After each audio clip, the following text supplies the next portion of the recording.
The philosophy of liberal individualism, which undergirds cultural values and guides formative documents like the United States Constitution, provides a framework and a language for Americans to make sense of and evaluate the policies and institutions that shape their identities and communities.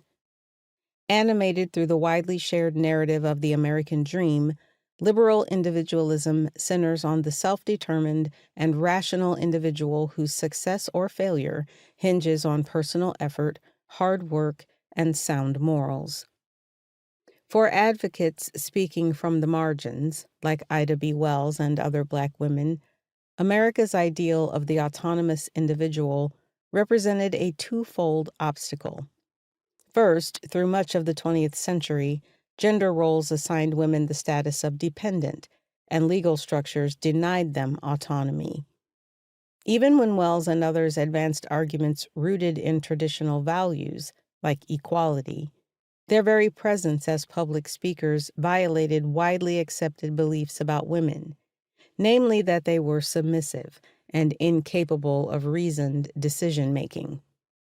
Furthermore, while white women were considered unreliable knowers, that is, falling short when it came to rational thought and speech, women of color were denied the status of knower altogether.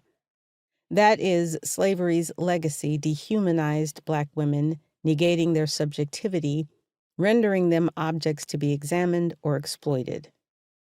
Wells's standpoint at the intersection of race and sex bore directly on her ability to establish herself as a credible writer and speaker. She had to overcome a credibility deficit arising from both the immediate speaking situation and the broader social context. Additionally, as they are attuned to the self-determined individual, our cultural documents, narratives like the American dream, and attendant beliefs in meritocracy bypass the ways institutions, relationships, and differing spheres of activity are knitted together and interact dialectically. Persons like John D. Rockefeller or Abraham Lincoln are easy to imagine and identify with. Systems like capitalism or two-party politics are abstract. Wells's second task was to give the lie to the myth of American meritocracy by shining a light on the systemic nature of racism.